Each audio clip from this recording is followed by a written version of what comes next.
Hey, how you doing? This is Dan McDonald, and I'm the Life Regenerator here on YouTube. I have a very special episode for you today because I have a very special guest. Many of you know who Lou Corona is, and thankfully had the opportunity to get to know him better and better. And as I do, I want you to get to know him better and better. Lou Corona is one of a kind and one of the world's greatest healers, in my opinion. A great friend, mentor, teacher, buddy, and raw food roommate. And we're just going to talk today just because it's a rare opportunity. Lou's hard to nail down. And when I get a chance, I want to share him with you because I believe that you carry a presence with you. And it always helps Sophia, it always helps me to see things at a deeper level. So I wanted to see if I could pull the best out of you today for my friend here on YouTube watching this video. Lou, 42 years ago, you were on your way out. You were dying, and you were very young, but you'd partied hard with the food. Food was kind of your thing. Right. And you were chowing down after a pretty challenging childhood. And I guess I'll kind of tell him that you had kind of a bit of a death wish, which you weren't really aware of until your near-death experience, where you became aware of you had kind of asked to be ushered out. Mm-hmm. And that there, starting the video, there may be a lot of people that have that deep inside, like this life is so hard and so frustrating and so painful that they want to kind of get out of here. You kind of had that. Mm-hmm. But now I know you're like a 63-year-old kid in a sandbox with like Tonka toys and like balloons everywhere. It's like you really love your life, and you continue to inspire me to be honest and true and have fun and improve my attitude and improve my thinking. So Lou, can you tell us, like, really, what's the underlying secret? How did you really learn to appreciate your life from a state of kind of wanting to get out of here? Well, you know that old saying about how you want to be careful what you ask for, Mm-hmm. because you might get it. You heard that before, right? Yeah. Yeah. Well, in my case, because of the heavy abuse I went through, by the time I was 8, I was already thinking suicidal. By the time I was 10, I was requesting it. I was actually requesting to check out of this life. The misery was so great. And because of that, I forgot about it. I went on with life, struggling, but I got through life. So I finally got out of high school in 1970 when I graduated, and then I went in the Air Force not too long after that. Went through boot camp with flying colors, seemingly. But after that, eating that Air Force food and I was pretty miserable in there. I didn't really like being in there. I wasn't really a fighter per se, but I was willing to go in there because I was led to go in there for whatever given reason. Well, anyway, after I began to start suffering with digestive issues, and I became chronically constipated, going to the bathroom once every 3 weeks. But in that process, I became so toxic. That's when I ended up with severe acne and allergies and rash and breaking out with hives, and I ended up with a big tumor behind my head where I was facing surgery. And after that I was in it. I ended up with chronic asthma, taking a lot of medication for that so I could breathe, and arthritis set in after that. So I was suffering a lot. You were 21? I was 21, 1973.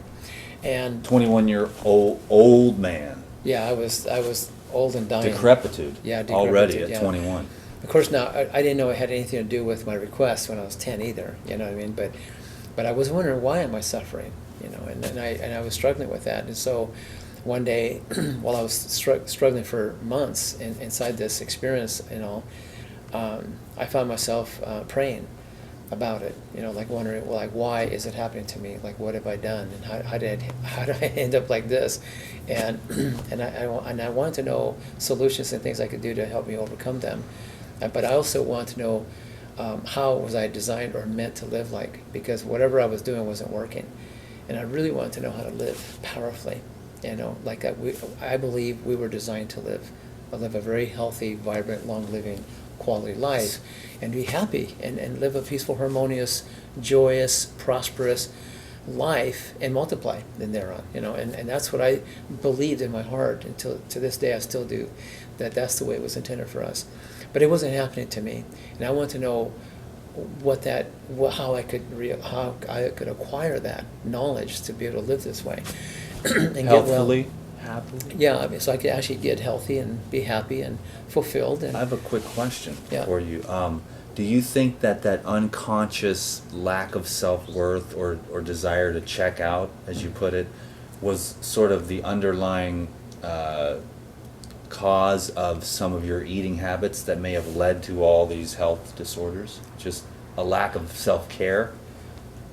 That is a very powerful question, because when I, requested to check out of this life, I went into a self-destructive mode. Maybe I wasn't into smoking, drinking, and taking drugs, but food was something that was acceptable. It was normal, but I abused it, and I literally, out of fear, out of my way of being, led me to eat uncontrollably. And A lot of just excessive eating. a lot of excessive eating, and it was almost like I was eating to kill myself. Mhm. It's kind of one of these things that it's happening to a lot of people, and I'm going to say right now I'm going to just call it emotional eating. Yeah, there's a rumor out there that doesn't exist. You know what I mean? No. I experienced it. I If you lived ask it. any woman, that they would probably disagree. I talked to Sophie about that today. I'm telling you, I know. I did emotional eating, and I definitely was under the addiction of cooked processed foods, and I admit it. That's a pretty intense, and I'll use the word harsh statement for many people. As Well, I I mean- promote the raw foods, and so do you. Yeah, but I lived it. I experienced it, and I don't really talk about it too much. But I think this is a good time for me to. I think right now you're pulling it out of me, the way you've asked these questions. It's a very good way of asking, so that it could help me understand what was really going on behind the scenes. And so when I'm working with people and I'm assisting and facilitating people back to wellness, this is one of the areas that I cover. About this thing about emotional eating, and Mhm. other addictions that are playing a part of their lives in the self-destructive mode they're in, and they don't even know it, and how they got there. A lot of people, I think, these days are in a self-destructive mode. That's why I wanted to make this video to help us to break free. And I love your help as well, and your inspiration that comes into my life. So I'm just saying here that I'm in the same, not the exact same place as everyone, but in a place where I can continue to release old stagnant patterns, unconscious. And I believe that your process I always think of a 40-day water fast, how like laser clear you're going to get on crap you're holding on to, and you've got nothing. You're out in the middle of the desert with a little bit of water and yourself. You're going to let go of a lot of stuff. I mean, But it took preparation to get there. that's the thing. And I know you like to bring that up. And I bring that up too. I make sure everyone knows. Go slow, take your time. That's why you don't mention that much. But basically, to sum that up, I like to say that the raw foods can bring clarity, and then you can begin to excavate your mind gets very clear on raw foods. Well, right? raw living foods, I mean, there's a difference between raw foods and raw living foods, as you know. And but when you ask me this, how did I go and transform from being in a self-destructive mode, on a death wish kind of thing? How did I transform that into loving life and appreciating life and respecting it and honoring it, and being a stand for it? Well, it went a little further.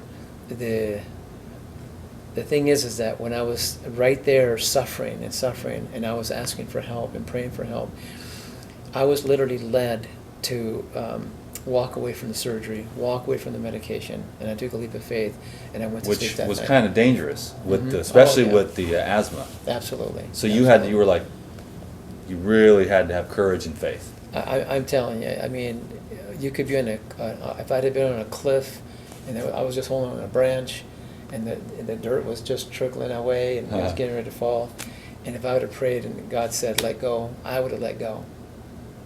I'm one of those kind of people that would have done that. And isn't that That's basically what what I- happened? That's what I did. I let go, I trusted, and I went to sleep that night. I woke up with a chronic asthma attack, and I was suffocating. I mean, I literally was right there, you know.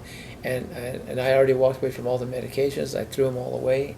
I had no medications, and I called for no help. And I was in that barracks room by myself. The guy that was sharing with, he actually moved into another barracks room because he couldn't stand all the coughing and hacking and wheezing and noises that I was making. And it was keeping him awake all night long, you know, so he suffered himself. So he moved out. So I was in that room.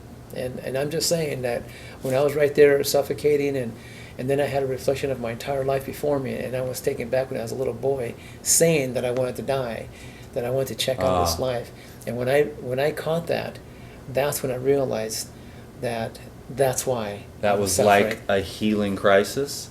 It was an awakening. It was Right, like a near-death awakening. Did you learn to appreciate your life that night? Was that the night That when was you said, that- I that was- want to live? That was the moment. That was a turning point for me. That's when I Nice. realized I'm the one who actually created the scenario that I was in, and all of a sudden I found myself being very humbled by this, and then I found myself surrendering and connecting and praying to God that I changed my mind. You know, Yeah. I actually admitted. I said I know I wanted to check out and requested I wanted to just die, you know, when I was a little boy, due to my misery, but I really want to live, and I want you to teach me how to live, so that I can get well, and then serve you and Yeah. serve humanity, my brothers and sisters, with these teachings, whatever that was, and so. That's when I said that, you know, I was willing to do whatever it took. But I see, I'm just saying that we have the right to change our mind any moment in life. And so that was my moment. I changed my mind about the idea of dying. I wanted to live, and I want to live well and powerful. And I want to contribute here on this planet and serve my brothers and sisters with the teachings he gave me, because I knew that if I could overcome all these things that I was suffering by, I knew I was going to be onto something very With the great and four powerful. principles At that the you time, teach. at the time, I didn't know about the four principles, but when they were shown to me after that, that's when I was embraced by this bright light, and that's when I saw Jesus by my bed, and I was given these four principles. And the next day, I woke up very thankful and excited, and then that's when I took them on, and that's when I did them. But after 6 months went by, all this stuff went away. The big tumor, the acne, the asthma, the arthritis, the constipation problems, all disappeared. Because you see, that experience took me from hating my life to loving my life. From being miserable to being happy and fulfilled. And these teachings came to you, and they were just, you know, raw foods was part of it. That I was the raw living foods was You one of loved the the one of living the part. yeah. Because eating fresh fruits and vegetables and eating seeds and nuts that are soaked and germinated or activated through culturization, that means it's enzyme activated. It's a living food. So that's why is that so important? Because so many people just don't think it's that big a deal. It's not just living food, it's living water, living thoughts, living your heart. So raw Living heart. foods is like for me, I eat raw foods because it's a declaration and a devotion and a dedication to life, all of it as it is. And that's why I eat 100% raw food, because I am 100% into living this life to the best that I can. So with the raw foods, I mean, it's a small part, but a small big part. It's a spoke on the wheel. Well, that doesn't happen until you get your mind clear of where you want to go in this life. I see. So really, the raw foods, is the byproduct of a higher level of connection, devotion, desire to live and be strong and radiant and powerful and clear and deliver God's goodness through your purified heart. So people ask me all the time, how do you live on raw living cultured foods ongoingly, consistently, 100%? You do so- 42, 43 years? 42 years. 42 years. But I'm just saying, Raw vegan. effortlessly, and with like it's not even a big deal. It's just like an effortless thing. How do you do it? How do you stay in it? Well, I'm not doing it out of discipline. See, a lot of people try to do this out of discipline, and they fall short. Shoulda, woulda, coulda. Yeah, I'm not doing For it you, it's I just- gotta. What happened was, I was led. You see, I made a decision to live and live well and powerful, and so when I asked to be shown how to do that, and when God in my heart placed it into my heart and showed me what I need to do to live a powerful life and a wonderful life of wellness in all areas, spiritually, mentally, emotionally, and physically, you see. Mhm. When I asked for that, I was shown these 4 principles, and I took them on out of love, out of dedication, out of commitment. You know, it was a real thing to me. Mm. You know, it wasn't just because. So if a person who's listening to this conversation, if you have that in you, and if you want to live and live well and powerfully, then, and you want to do the best way of living that way, then you might acquire these 4 principles and adopt them as I have. And I want you to understand too, even after 42 years, I'm still in the process of mastering and evolving with them myself. You know what I'm saying?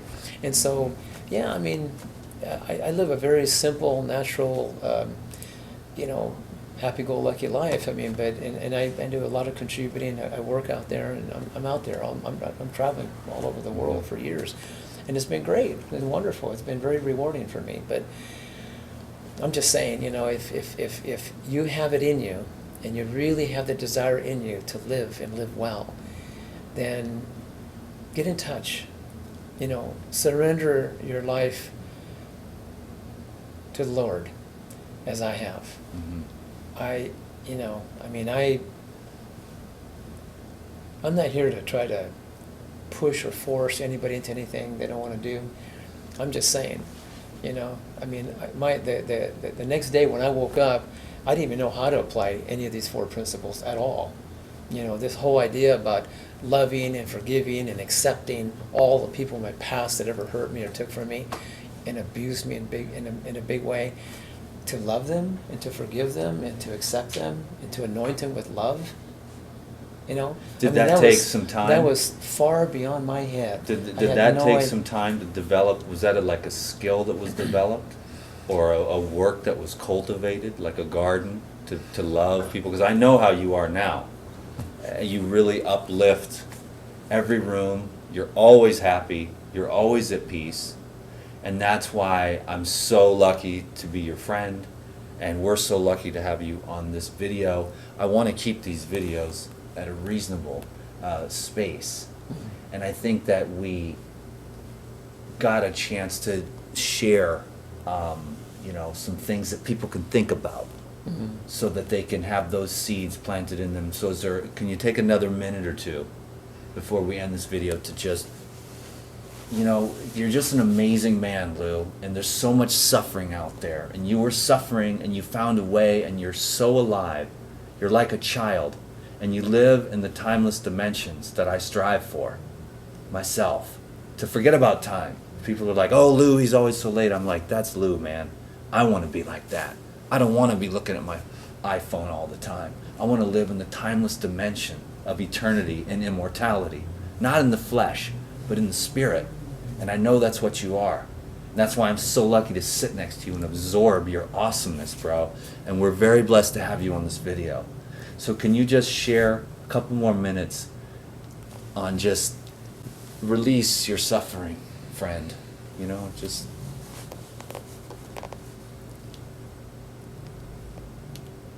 If you may suffer with anything, whatever it might be,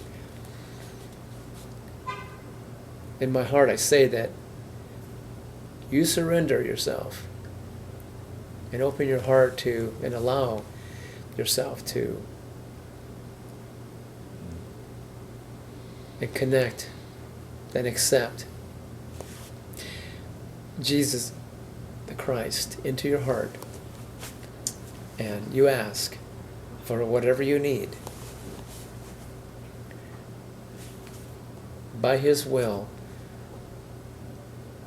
and you ask in His name, as I've done, continue to do. That's what I would do if it was me. Now, if you want to learn about these 4 principles that I was taught through this experience that I had, and I applied and conquered everything in my life, and also all the people that I've shared it with and showed them how to do it, they've all conquered their conditions too, quite powerfully. The first thing it takes is to have a willing heart. So if you're able to put ego, pride aside, any form of conditioning, programming from the past, and be vulnerable enough, willing enough to surrender Mm-hmm. to the Most High, the King of the Kings, Master of the Masters. Mm-hmm. So He's my King, He's my Master, and Mine as well. so That's why we line right so up. it's a very humbling experience, I tell you. Mm-hmm. But that's really the thing. And once you ask for the healing and the restoration of your life, and you open that up to that, and just stay present to that, and accept it fully, be willing to accept His healing.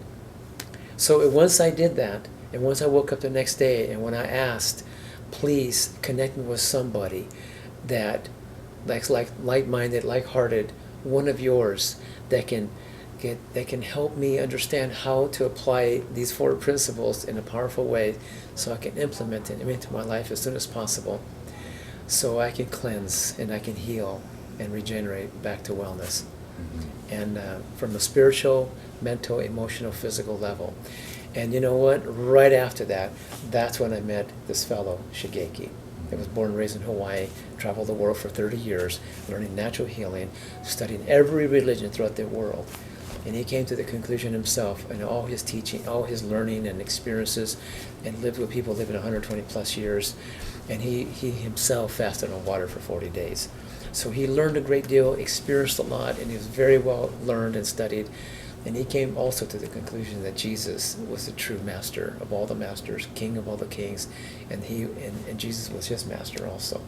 But he was one of the most masterful people on this planet that I can say, because he did things in front of me that were off the hook, incredible in front of me. So you've seen a few things that I've done, and he did things way greater than even that. So it was amazing. Very humble man. And I sit here humbly before you to do this, learn about these 4 principles. If you want to go to future recordings that we're doing, that's fine. Well, but I've got some from the class. If we want to take a look at those and see Okay. if there's something we want to post, maybe there's some good information. But who's ever listening to these recordings, just know that even if you just learn these 4 principles and just live them and apply them into your life, just within a short time, you'll begin to realize and experience a powerful outcome. You'll feel better than you So probably we'll lived. be working on the 4 principles for the website and trying to get some more Lou Corona stuff up here. I'm always trying to get as much videos with Lou as I can. So we appreciate you being here with us today, and we're going to probably try to, I'll get some of these videos from the classes. I wanted to say one thing. If you ever get a chance to see a seminar, there's free seminars, there are workshops, and there are food classes, and you can go down below. There's going to be a link to Paradigm. That's to my website, and then you can you can find out all the information about Lou Corona, what he's doing, all the classes and all the workshops, and the amazing new company that Paradigm is. And so we can talk about that some other time. But thanks, Lou, for sharing. I know that we had a chance to give some people some food for thought. So Well, just remember one thing. Do your best to love this life and respect it and honor it and appreciate it like a blessing, like a gift. I mean, this life is so precious, you know. And we've done a lot of hurt to each other, even to ourselves. So by connecting and by just getting in touch with how special this life really is, how brilliant we really are, how ingenious we really are, and all these stories that you might have made up of yourself, just like I did back in the day, that you're not good enough, you're not smart enough, you're never going to measure up to anything, you're too fat, you're too skinny, you're not good enough about something, you don't belong here. All these stories that we make up, they're not even true. They're not even true. I tell you this, I did all that. I made those stories up for myself. I had no self-worth, no confidence. And I was at a point where I just wanted to check out. Life wasn't even worth living for me. But I'm just telling you this, when I crossed over and transformed, I saw the light kind of thing. And I realized how precious this life really is. And how this body that we've been given is such a blessing. It really is. It's such a blessing. We may not be our body, but we have this beautiful being that resides in it. And this body is like a vehicle that we work through and express through and live through. Amen. But we need to know how to take care of it and take care of it well, so we can continue doing what we're here to call to do. So Excellent. I'll leave you with that. Thanks, and Lou. leave you too. Thank Love you very much, love you all. everyone. Take Peace. care.